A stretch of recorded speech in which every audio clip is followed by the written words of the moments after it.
post it on our. I know that voice is always horrible. I like her. I like it. That's fine. To be able to change the voice like we do on the phone. Right. Oh, Yes. my previous one where I got this one, I had a male Indian. That was my favorite answer. There's another one, Australian one. Oh, it's very, so unsettling to me, but. Because the Australian accent doesn't sound at all natural. I mean,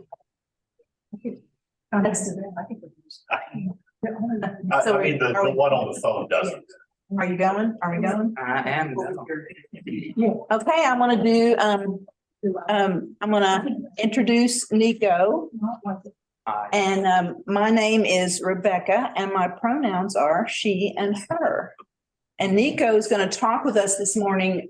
Initially, this was all set up so he could talk to us about Prism, which is a youth project of Tri-Pride. Did I get that right? Well, it's the Pride Community Center of the Tri-Cities, not exactly Tri-Pride, that's its own. Okay, different thing. Okay. But yes, through Okay. the Pride Community Center of the Tri-Cities, that's in downtown Johnson City. Okay, so that's what he's going to start with. And then I had requests after our September workshop to revisit pronouns and gender and sexuality. Yesterday I was at a long-term care facility and they had a form that asked for my race and ethnicity. And I had just been informed that to say white, which we all are, is to be a part of the power structure, you know, because white people have the power. And they were talking about all the different ethnicities that fit into white. So I put English American and was like, oh God, this kid's gonna think I'm so weird. But anyway, I mean, it's just trying to be a little more aware of our speech and it matters. So take it away, Niko. Yes, so I'm Niko, my pronouns are he, him, his, and this is gonna be a little informal because I have to be professional 5 other days out of the week, and today I'm just not feeling it, but it's fine because it's more conversational anyway. You know, it'll be good, but that also means that I'm comfortable with you people, so it's great. It's good. So what should we do if we have a question in mid-sentence? Have a question? I mean, I'll take it. Just raise our hand or? Yeah, just raise your hand and then I'll take it. Yeah. Okay, so Brian, you get to look for hands on the screen. We'll keep an Oh, eye out. yes, look for those, please. So first, I must solicit you for money. That's always great.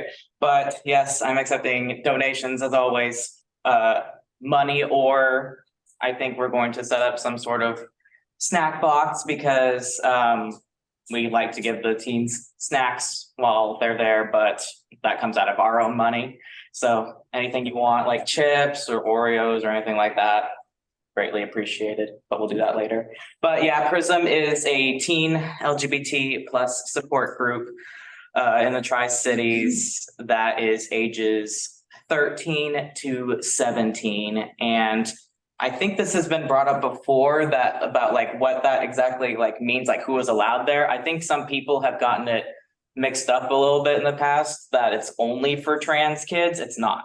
It's for every LGBT identifying teen in the area. And with these lovely bills that are coming in to our great state of Tennessee, they're in need of our support now more than ever, for sure. So yeah, think about it. So how many kids are, how many kids are involved?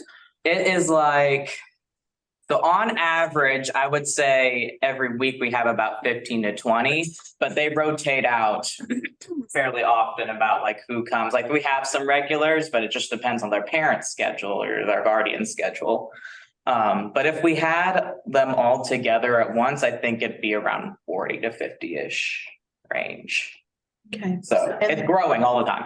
So is it mostly like just social or is it? It is a lot of social, it's a lot of social stuff because a lot of them go to different schools. Some are homeschooled, some go to private schools, you go to public school, but it's in the entire Tri-City. So you got ones in Elizabethton. We have someone who comes all the way from Abingdon. So there is a lot of social aspect to it. They have a group chat and everything that we as adults like monitor, but also let them talk. But we also do some structured things like we've talked about. We have talked about these bills and we've talked about legislature in general. We've talked about LGBT history. We've talked about dealing with family, especially if they're not accepting of you. Like most of their immediate parents and guardians, obviously they have to bring them here, so they are on some level comfortable with it, but extended family members cannot be so great. Or if they live with one parent and don't see the other one that much. It's a whole thing, but that's primarily what we do. It's like a support and empowerment group type thing. Okay. And you said you had a space in We Johnson? do now. We were over in, I don't know what that whole row of suites is called, but where Health Connect America is and some other therapy offices. We had a space there. We're moving out of that space to Rebecca's space at the Appalachian Dharma Center, which is closer to downtown, which is what we wanted. Because we also have a parent and guardian support group too, that is like, I think on the first Saturday of each month. That the idea is that the parents could drop their kids off with us and then go to that if they wanted to. So that just started as well. But yes. Any other questions about Prism? Write the check to Prism? Or to who? I will get back to you. Okay. Because I think, yes, because we do have a bank account, but just to be sure, Okay. yes. Okay, doke. So I'm just gonna go over a few terms that I think will just be helpful for this. I hope that a lot of us in this room already know like some of these words and whatnot and what they mean, but just to give a clean definition. Sexuality is a person's identity in relation to the gender or genders to which they are typically sexually attracted to, which is different from romantic attraction. You can be romantically attracted to somebody, but not sexually. You could be sexually attracted to somebody and not romantically, but that's something for another day. We don't have to get into that right now, but that is a thing. And gender identity is the personal sense of one's own gender, and it can correlate with a person's assigned sex at birth, or it can differ from it. Disclosure, I was assigned female at birth, and when I was around 20, I decided to medically transition to male, and that is where I'm at now. I identify as male. So that is a form of being transgender, but I'll get into that in a second because yes, gender expression comes first, but gender expression is how a person publicly presents their gender, and it can include behavior and outward appearance, like attire and accessories, hair, makeup, body language, voice, etc., etc. A person's chosen name and pronouns are also common ways of expressing gender, such as I use he, him. That is gender affirming for me. Whereas obviously my pronouns used to be she, her, but no longer. So then transgender is a person whose gender identity differs from their biological sex assigned at birth. And I do emphasize that assigned at birth piece because intersex people exist, and a doctor will just kind of, take a glance and be like, all right, girl, go with it. But there's more to it than that. Is that something everybody understands, intersex? Yeah, is that, like It used to be, hermaphrodite at some point or anything like that? Okay, cool. So then we get to non-binary. So non-binary is an identity embraced by some people who do not identify exclusively as man or woman. Non-binary people may identify as being both a man and a woman, or somewhere in between, or not in those categories at all. Many also identify as transgender, but not all non-binary people do. And it can also be used as an umbrella term for other identities like agender, which is without gender, bigender, one or two or more genders, genderqueer or gender fluid, meaning on a spectrum, kind of waving in and out.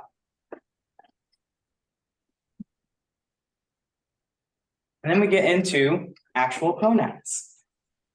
So for gender identity and expression are typically thought of in binary terms, male, female, men, women, masculine, feminine. Many transgender people follow on the binary of trans women being just women, trans men being just men. And if that is a bit confusing, so for instance, I'm a trans man, so that the gender that says like men or women is always going to, what am I trying to say? It's always going to support the gender that they are presenting as. So it can be a bit confusing if you first start out so trans women is like male to female. So it's always going to honor the female part. It's not going to remove the male part completely. Such as for me, female to male, trans man, always going to honor that male part. But some transgender people don't fall in this binary at all, and they identify as non-binary. Question. Yes. So I think I understand non-binary, Mhm. but why would they be transgendered? If they don't identify either way, why would you go to the trouble to? So if you transition, let's say you're transitioning medically. Okay. So I'm taking testosterone. That is a medical decision that I've made to further my transition. Right. Not every trans man wants to take testosterone. So they may do it socially, dress in a different way, cut their hair a different way, use different name and pronouns. So non-binary people, non-binary really isn't a sex assigned at birth. So the idea is that if they do identify as transgender, then that's just because it doesn't fit their sex assigned at birth. Transgender. Okay, we have Please. we have several friends who identify as non-binary rather than identifying as trans men or identifying as, and I think typically falls under the umbrella because some of them, I know at least one is seeking hormones. Non-binary people can seek hormones. And then also there's issues with, most non-binary people go with they them pronouns or neutral pronouns, which means that they're maybe trying to get that change on an ID, or they're maybe trying to get a name change, or they're trying to, so a lot of the issues are the same, so it falls under the same umbrella in terms of needs, in terms of name changes or medical support or something like that. So it ends up just being the same term in terms of the need of care. Does that make sense?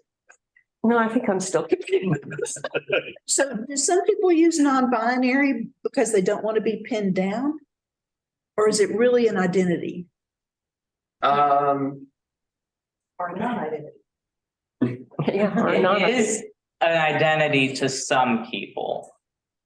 It would refer to a spectrum Yeah. because it would be anybody anybody who's transitioning who's not transitioning on a binary would be considered non-binary, but it gave a couple different terms.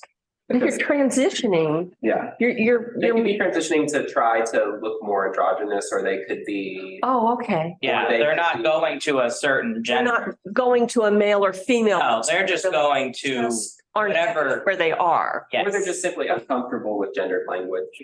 Mhm. Yeah, Or but then like I said, in terms of falling in the categories, just because they may be trying to get their old name taken off of an ID, or they may be taking testosterone, or they may be, whatever. Okay. It falls in the same category of care. I've been kind of aware of it feels like an overemphasis that our culture places on gender. I mean, it's important, right? I mean, it had its purpose, it had its use. But Yeah. I have a grandson that looks like a girl. So it's just so fascinating. He's 3, and super long hair. That's why he looks like a girl. But, of course, everybody walks up to him and says, "Oh, what a cute little girl." And I said, "He's a boy. Why would you think that?" But Yeah, just because of the hair. Smart ass. Yeah. But it's obviously the hair. But Mhm. it's made me wonder And people just fall all over themselves apologizing. And it's made me wonder, why does it matter? You know, we look at a baby in diapers, you know, and is it a girl or a boy? I mean, it's like our first question. Is he sleeping through the night? Or, you know, is it, you know, I mean, then we have to have, I guess I don't know. So there should be more emphasis on child versus I think I'm for, curious. girl or boy. Yeah, it's just a question. I think that most trans people would endorse that they didn't start having severe, and of course, it depends on the person, but severe issues until a little bit older than that kid would be. You know, like I think kids at that age, you know what I mean? It's so amorphous. I'm not sure he's noticed. And it really doesn't matter. Yeah, I think it's like when you start getting into those ages in which you're very socially gendered by your peers, by your school, you know what I mean? And this sorting becomes more that people start to then be like, oh, I don't identify with this at all. This really bothers me, you know? But at that age, everyone is. Yeah, and I don't like it somewhat, you know, same, right? Right. And like, I don't like to say that I knew all along that I was trans or whatever, because no, I didn't. But I can remember times when I was, say, 5 or 6, and I noticed like gendered things happening to me that did not happen to my male cousin of the same age at the time. And I was like, well, that's unfair. That seems weird. And then it spiraled from there. But I remember that happening and being a bit ticked off that that was happening, because I'm like, I like boy toys too. Mhm. But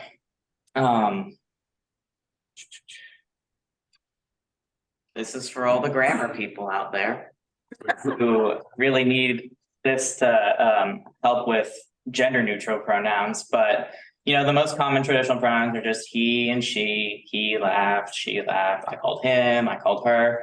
And then there's they. And some people get into a tizzy about using singular they, but it is grammatically correct, has been for a very long time. But that is just some instances in which you would use singular they, although it looks like plural they too, but they laugh, I called them. They like themselves. I think that one's a good one because that's primarily, I think that's where people get tripped up a lot. Yeah. Trying to use singular they. But, oh yeah, and also there are many more pronouns than this, especially for gender inclusive pronouns, but we'd be here all day for that as well. But these are the main ones that we've got. You already know how to use singular they. You use it probably every day, but you don't know. Oh no, someone lost their cell phone. I wonder if they'll miss it. Of course, they will. It's their phone. You know, because when you don't know the gender of somebody, Yeah, then that's true. you will try and use that. So it's just training your mind to use that when you meet somebody, you know, one-on-one, and you think you have an idea of like what, based on their appearance, of what they might use, but don't, because appearances don't tell everything. I think that's on the next page. So if you're not sure, it's better to use they, them, theirs. With people. And that's okay. If you're unsure and you haven't asked them yet, then yes. But if you ask them and they specifically say, this happens sometimes too with some trans folks who are on the binary, like for say that somebody asked me my pronouns, but they also know I'm trans. Like say this is very early on my transition, I still don't look completely masculine or whatnot. So they ask for clarification. I say he, him, his, and they're like, okay, cool. But then sometimes they default to they, them, because either they're unsure or it's a microaggression. And it's pretty important that once you do hear somebody's pronouns, what they want, that you respect that. Like they, them, theirs is a good catch-all, but once you know somebody's pronouns, if they're different from that, try and change it. But some folks like to use more than one set of pronouns. There are some folks that will say that they use she, her, hers, as well as they, them, theirs. For example, if somebody's social media bio, they shorten it to maybe she/they. That means that they're okay with she pronouns and with they pronouns, but not he pronouns or any other pronouns. Some people are okay with all of them. And that's great. That was that way at one point too. And that's just up to your interpretation, honestly. You can just go with whatever and they'll be fine with it, but they have to explain to you first that they're okay with that. So before we get Yes. into this, can we talk a little bit about why? I mean, when I first saw the basket of pronoun buttons upstairs, I thought, oh, wait, this is, dividing us all. And so I went home and I made myself a we pronoun button based on my limited understanding.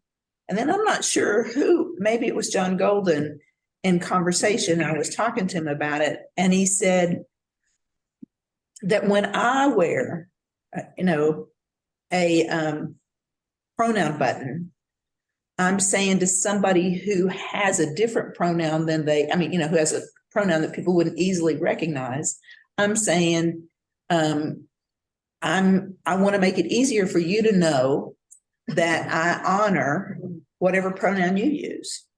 Yeah, it's normalizing. It's normalizing asking for pronouns. It's normalizing showing what your pronouns are so that other people feel comfortable to use them. If they don't feel like they're going to be respected in that way, that shows that you are hopefully likely going to respect that, whatever pronouns that they say. That's also good just because if a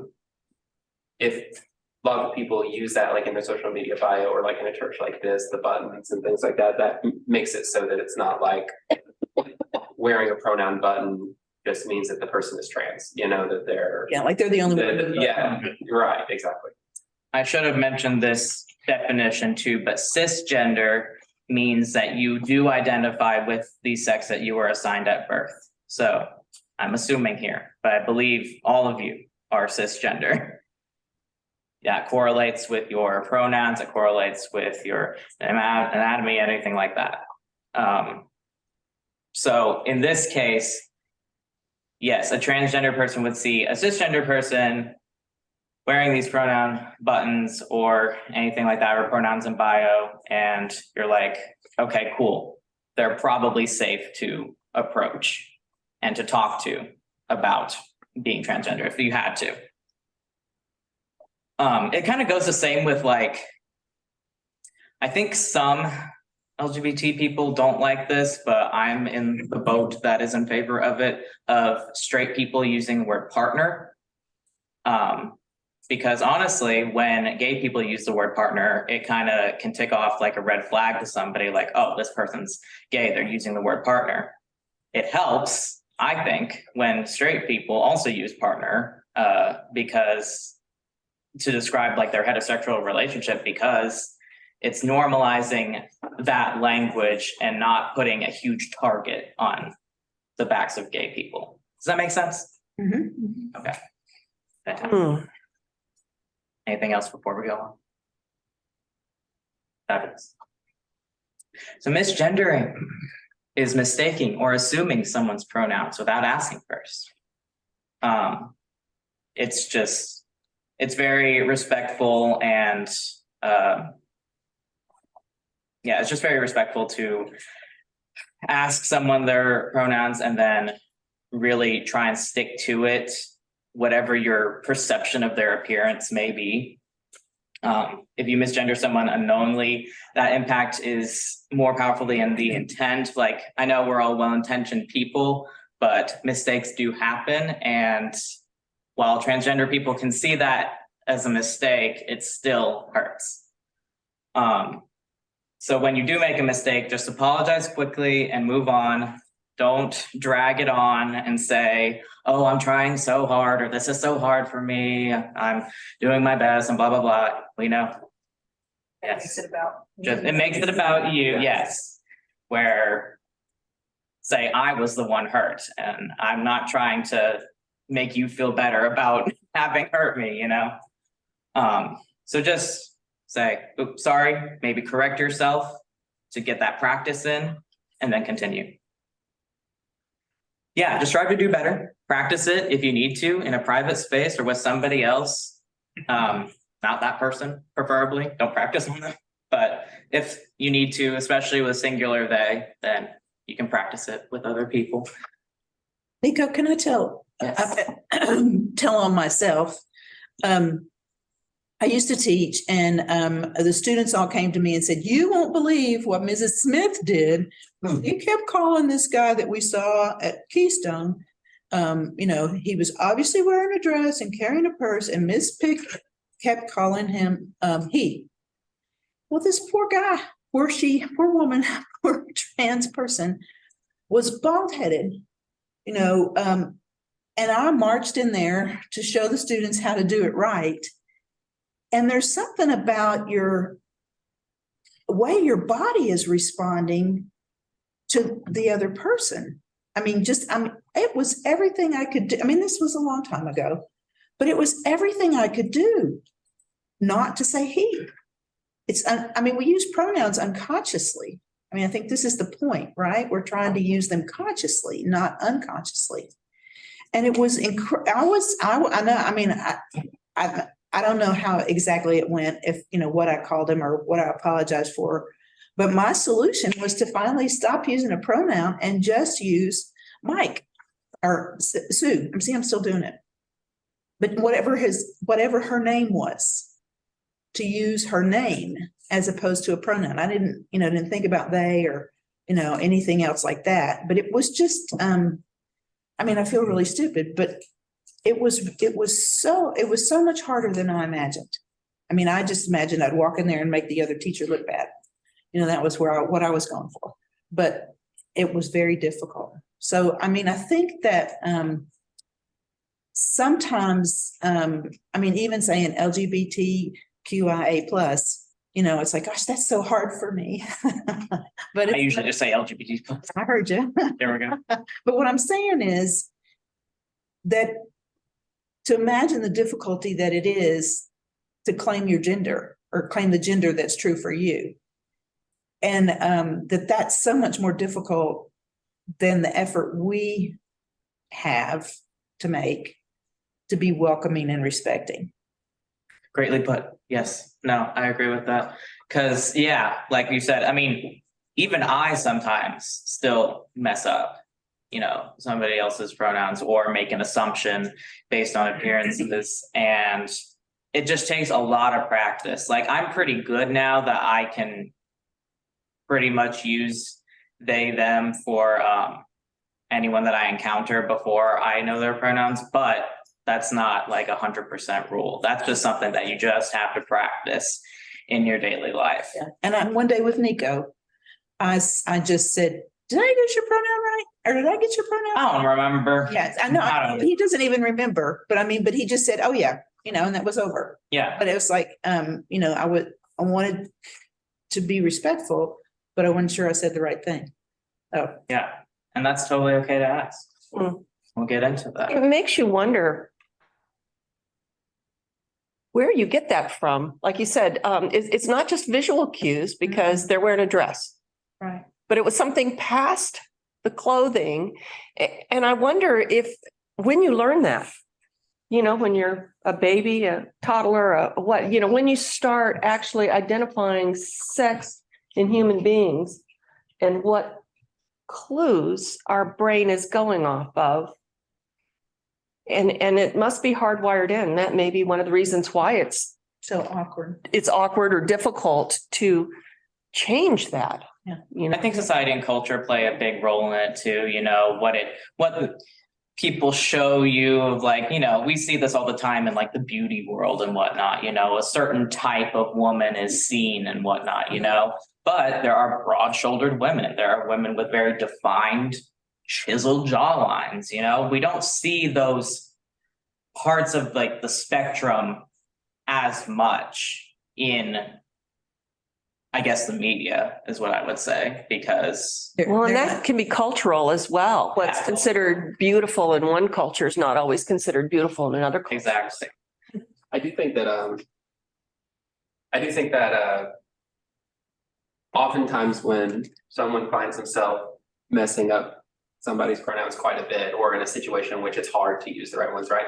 Is that, and this comes across like I'm wording really negatively, but a lot of the time I feel like that means that like deep down, the person is, you know, still somewhat thinking of this person in the terms of the pronouns that they want to use, right? That like essentially they're thinking of this person as a man or a woman, and then they're going through this laborious translation in their head of trying to, you know, because a lot of the time those visual cues, let's say what someone's wearing, say they're wearing a dress, or someone has broad features, they whatever, that doesn't necessarily change what that person is thinking essentially. Whereas when I feel like someone changes that language in their own head, as opposed to, okay, this person is someone who is born a man, now is a woman, so I need to do, you know what I mean? Whereas if they think of them as a woman, it comes very naturally. Does that make sense? Yeah. But and that's a hard, but in a lot of ways, that's just a decision somebody can make. Mhm. It was, yeah, it felt, well, I have friends that I mess up often in private, you know, and Niko corrects me, like a lot of people who, like, to tell myself, like a lot of our friends who use they them pronouns, but present closer to their assigned sex, they're essentially presenting, you know what I mean? But they prefer that. We have 2 or 3 friends who fall in that category. And in private conversation, I'll mess that up all the time and do that. Like what Like the mental Niko gymnastics said earlier, that respectful, like, yeah, oh dang, yeah, beg, and then move on in the conversation. But that does expose that somewhere in my brain I'm having a disc, you know what I mean? Yeah, I wonder if it's like language. It's tied up with, I think it's tied up with, it's unfairly tied up with passing, right? If that person was, you know. Passing as the gender that you want to present, Right. that's what passing means. Right. exactly. Right. Oh, exactly, because he didn't have the features of typical female, like hair Right. and, you know, yeah, okay. But I do think that as a personal practice, especially if it's someone that you encounter a lot in your life, like changing from, like I was making this earlier, like changing, instead of doing that translation in your head, you know, oh, this is a man, but they're presenting this way, and I need to just so-and-so is a woman or is a man, whatever, and then boom, like then that comes it comes naturally from the thought. You don't always want to be thinking, Yeah, but. feel like you're constantly policing your own language. Switch. Sure. Yeah. No, and that, yeah. And I was doing something else, I was Yeah. teaching, you know, so it'd say, show him how to floss, not show Yeah. her how to floss, you know. But when it does happen, then it's natural. The rest of the time, you know that person. Yeah. You know, because I have Well, plenty of, the other thing that's come into my mind listening to you talk is to slow down. sure. You know, I mean, maybe just, being respectful is just paying more attention, right? Mhm. So, I mean, just slowing down in your conversation and of course, sometimes I'm gonna be nervous, afraid I'm gonna make a mistake. Sure, No. but I also like that you used her name Yes. instead That was my- for a while. Of course, then maybe have a side conversation afterwards of like, just to be clear, what are your pronouns? And then go from there. Yeah. But using the name is pretty safe until you know that. And this is just about, you know, how misgendering really impacts somebody. It really makes you feel disrespected, invalidated, dismissed, alienated, all that. You know, even with your best of intentions, to pick on your family for 2 seconds, I love them dearly. I think they think way too hard sometimes. They haven't actually done this in a very long time, but for the first couple of years that Tristan and I were together, they got my name right every time. They never knew any other name, but they would mess up pronouns very often. And then quickly correct and then move on. And I think they're just trying to, like we were saying, process that in their mind and be like, okay, female to male, and then male goes to that, and then they're like, and then they freak out, and then then that happens. And we understand that it is hard, but it does really freaking hurt, because even so far in my transition now, if I get called she or something, that just makes me, especially if it's a stranger or something, that makes me feel like, oh, they can see right through me. They can see right through everything that I've just done to myself and everything to make myself look the way that I do today. And it just puts you in a bad spot. So it's a privilege to not have to worry about which pronoun someone's going to use for you, if you dress as your assigned sex at birth, or how they perceive your gender and whatnot. So just to keep that in mind, that you may not have to worry about it for yourselves, but to transgender folks, we have to worry about it a lot.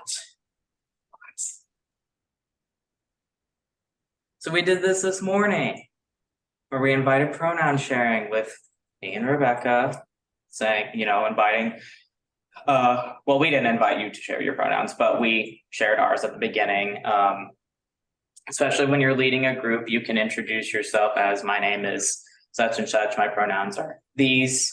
And then if you want to, you can go one by one with the rest of the group if they're comfortable. Now, some transgender people aren't comfortable with expressing that in a group setting. So you are free to ask them one-on-one if that would be easier. But just say, if you're comfortable sharing, please do. One-on-one, try asking, my pronouns are he, him, his, what are yours? Or if you've forgotten genuinely, or you can just say, can you remind me what your pronouns are? That's a very quick, simple question. I feel like that's probably what you asked, Rebecca, like, remind me what your pronouns are, and then that's it. It's awkward sometimes, but it's more awkward to get it wrong. Don't try and guess someone's pronouns. Assumptions make an ass out of you and me, as the saying goes. So just don't assume. Honorifics. Such as Mr., Mrs., Miss, Doctor, all of those, but we've kind of come to a, in English at least, we've come to a gender neutral honorific of MX, which is pronounced mix. So just think of mix without the I in it, basically. That's usually used by non-binary people. Again, ask first, because some may have different preferences, but mix is the gender neutral honorific that we've recognized in the English language.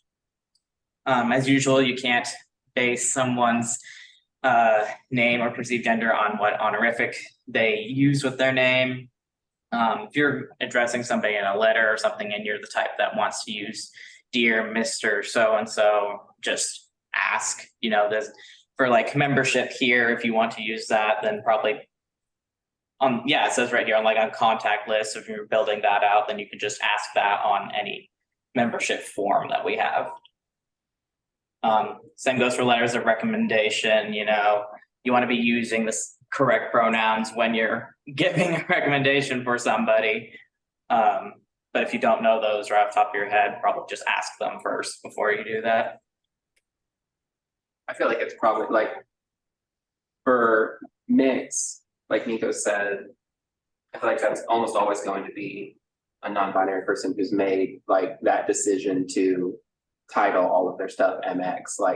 Just because somebody's trans, with Niko, you would want to just throw in MX feature, because Niko goes by all masculine, Mr. right? I feel like it's rare that you'd be using an honorific with somebody and not know their pronoun. Does that make sense? Especially a letter of recommendation. I would hope you know them well enough, but I thought to just throw it in there, just Mess things up for that person. Yeah, really. but you would, Recommendation gonna have them do the. you wouldn't necessarily just use MX for just every trans person, Yeah. That's not necessarily a But catch-all. there are non-binary people who I think I've encountered it once or twice. Well, Atlas uses it. Alice does use MX, you're right. it got me thinking too, because now my son is gay and he teaches high school IB. Yeah. he writes a lot of recommendations, and I just was wondering in my head, I wonder if he's even asked any of his students what their pronouns are. And that would be a great thing for him to start asking, And- because a lot of his students may be closeted. Yeah, they maybe, I mean, he's the advisor for the Gay Straight Club. I love it. And it's Washington State and Seattle area, you know, so it's a lot more affirming out there, but still, I don't know, you know, he had Yeah. one child in his class that committed suicide just a couple months ago. And they are under a lot of stress. And so I just was wondering, I don't know, I'll have to ask him if You should. if he does do that, like at the beginning of school. Yeah. And get everybody's pronouns right. Even just in Virginia, I can't even imagine Washington, they're just eons beyond what we have here Yeah. sometimes, you know. I was applying to Virginia Tech jobs the other day, and on that it asks for your pronouns, and they had more than just he, she, they, you know. I was like, wow, this is a breath of fresh air, just one state away. Yeah. You know? More into honorifics. You may see this pop up if you've studied Spanish or any other languages that have a lot of gendered words that end in like O for masculine or A for feminine. You've probably seen Latin X used before too, to describe just that community as a whole instead of just Latino and Latina for gender neutral purposes. And that's fine. I want to reiterate that that's fine. That's still being used today, but Latine is becoming much more popular among native Spanish speakers because the X doesn't really exist in Spanish language. It's very, I don't know the exact origin of Latinx, but I've seen some people allude to that it was made by white people who don't know the Spanish language. So Latine does flow a lot better. It's still relatively new. I learned about it about maybe 4 years ago. So it's still trying to gain traction, but you know, that this is starting to exist in other languages too.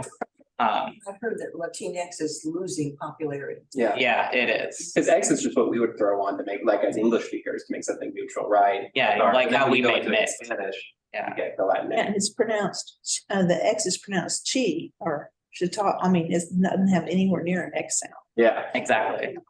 Yeah, so that'd be a mouthful. so the beauty of language.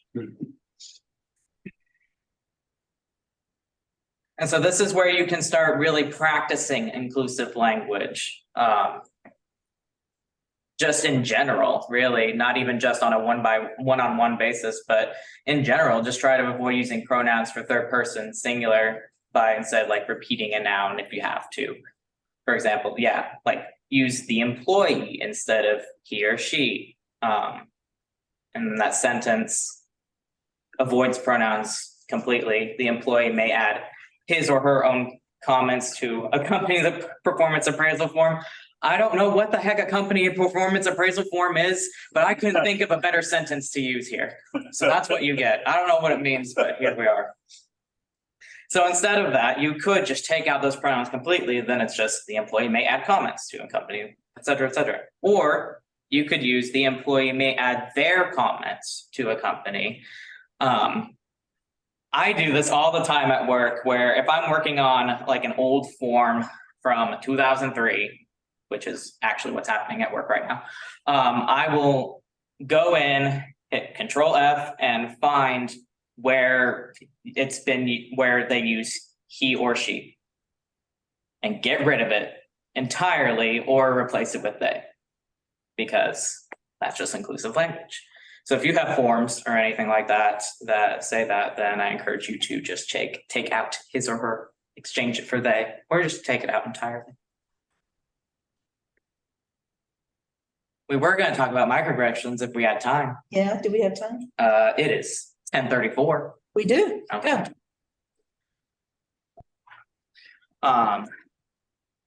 Would you like to lead that? Well, I didn't have much to I say. said, let's talk about it, Yeah, because when I was looking at the I went back, the fellow who came in September, I went back to his website, and that's called Covenant Presbyterians. What's it called? Covenant Network. Covenant Network. And so he said, we've got lots of educational material. In fact, that's a place you guys can go, covenantnetwork.org. They've got lots of slides and videos and things. And so I was trying to find the slide he put up. Mostly cisgender and transgender have been the most foreign terms to me, but I think I've got them now. But I slid across something about microaggressions, and it was just like a list of things that people might say that would be, and I didn't even know what a microaggression was until a television show I'm watching used it. No, it was based on race, but she was saying about all the microaggressions that come her way in her work. So I didn't even know the term. So it's like something subtle that implies a lack of awareness or respect. Yes, I'm looking up an I actual. feel like a lot of what we did today like encompasses microaggressions, like essentially doing something, like you said, saying something out of ignorance or saying something harmful to somebody that's not essentially an actual aggression, like in terms of attacking somebody for Yeah. doing, you know what I mean? Something that doesn't necessarily have to have. So what if that thing, if I messed up your pronoun and I belabored and went on and on and on about how sorry I was and how hard I was Sure. trying and how difficult that is for me, that's a microaggression? That's how I think of it. Yeah, Especially if it doesn't sound sincere. Well, but I mean, if it goes on and on and on, it's Yeah. more than just, okay, you're making it about you. Yeah, Right, right. it's true. What did you say? So then get back with me. Oh, if you don't sound sincere.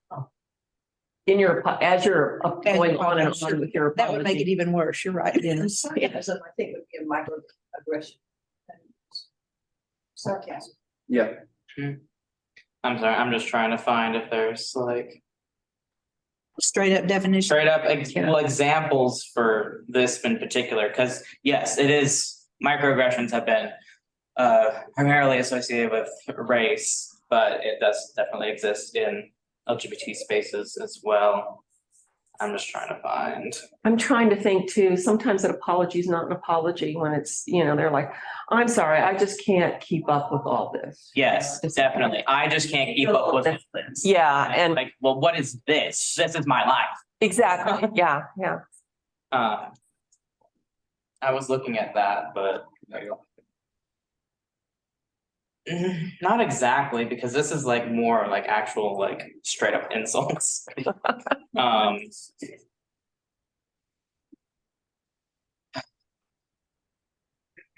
But I think that just encompasses moving away from. Oh wait, here's some. Oh my gosh. These are kind of. Oh, well, no, this works fine. One of these is like, you are so beautiful for a trans girl. That's backhanded. Like, ugh. This one works for non-binary people. So when you gonna really transition, whatever that means, which I've gone over before, like that could mean socially, it could mean medically, or honestly, it could just be personal too. Or very, very close people. Transitioning doesn't look like one thing for everyone. So for instance, I take testosterone and I've also gotten top surgery to, remove my breasts. And that is like something that a lot of trans men are gonna do, but not all of them. And, like bottom surgery for all of that, that's something that I've thought about, but is not necessarily on the table for me right now, because I don't feel the need to really right now. Obviously that, I would have curiosity, but is that any of my business? I mean, you don't ask people. It's that. really not, unless you are so super cool with that person. And then maybe you could ask, like, I would definitely tell my friends and like, well, I'm an open book, honestly, I don't tell anyone. I don't care.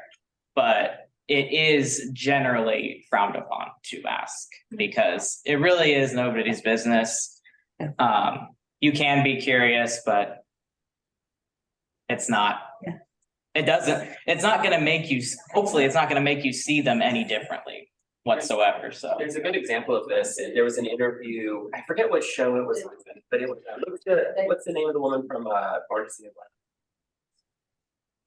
Which one? Oh, Laverne Cox? Laverne Cox. Yeah, there's a good interview where the interviewer is like asking her. Oh, yeah, Wendy Williams asked What her. surgery, oh yeah, what surgeries did you have? And they kept asking, and she kept saying like, I'm choosing not to I talk know. about surgery, and it's like the whole interview, she's like, Yeah. did you get this? Did you get that? You know? Yeah, It's And not a casual conversation. it really isn't, yeah. Like, I'm okay with answering it, but if somebody who I barely know, like, comes up and asks me, I'm like, why? Why do you need to know? Yeah. You know, like, just why? Another, excuse me, another term for microaggressions, it just made me think of it. At school, when we meet with parents, sometimes I try to listen to what they were saying and really understand it from their perspective. And I had a parent look at me and she said, "You're just being nice, nasty." Nice. You know, and I wasn't, I was genuinely trying to understand Yeah. her point of view, but this is what that word reminds me of. It's nice. That is, honestly, Yeah. that does work for this, for sure. Wonder. Yeah, and that hurt. Yeah, oh yeah, you know, I wasn't trying to be nice, nasty. You were just really engaging. Yeah. to Listen, yeah. This is another good one. You need to shave if you're trying to look like a girl. That goes back to the, gender norms and whatnot, of what we expect of other, of like men and women and whatnot. Not really a good look.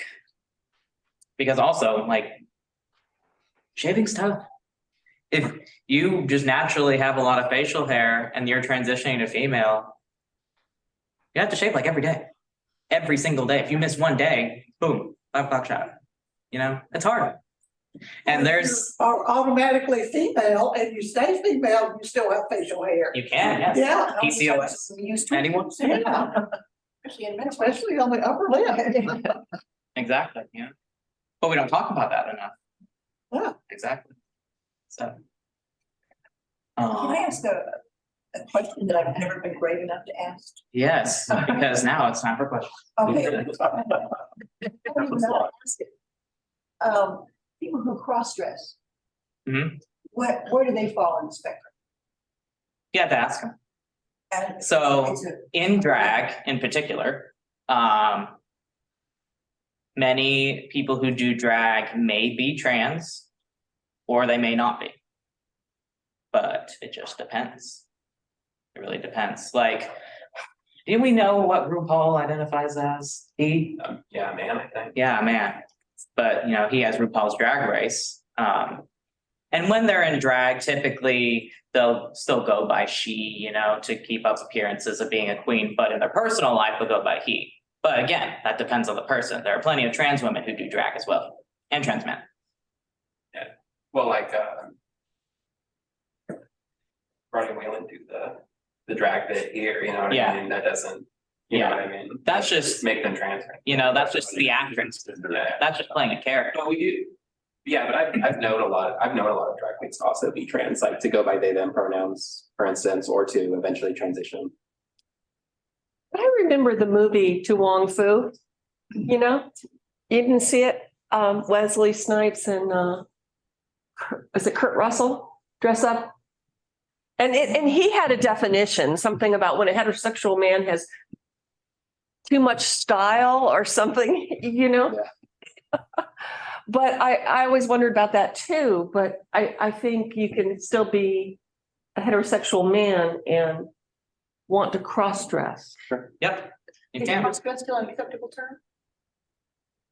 Or is it I- like my generation? Cross-dress is like a general term, isn't it? It can be Okay. either way. Here's what I'll say, is that you shouldn't call somebody a cross-dresser off the bat or anything like, unless they say It's a you can. derogatory. Sure. But yeah, but if somebody says to you that they do cross-dress, I think that that's probably fine. But I would try to avoid it, I guess. Yeah. No, it's not, It's making an assumption. yeah. The interesting thing is how confused it is for cisgenders, at least me, is to separate gender and sexuality. Oh, yes. Like when you were just talking about RuPaul, I'm like going, but he's a gay man. You know, I mean, it's like, I mean, that's my assumption. I have no idea. I've never asked him. But I mean, but that it's different things. I think because it hasn't been an issue in our lives and because we have cisgender heterosexual privilege, we've never had to work on that or think about that. It's just like we are what culture expects us to be. Yeah, So for like, so if someone were a trans woman, like a male to female trans woman, right? And they exclusively dated women, they would be right? Or if a trans woman exclusively dated men, they would be straight. Or is that helpful at all? Yeah, no, I get it. I mean, Yeah. I've thought about it, but I mean, the first time I saw this on the screen, I was like going, oh, yeah. You know, it Yeah. doesn't mean, I mean, because to not be who you were assigned at birth or what you were assigned at birth does not determine who you're attracted to.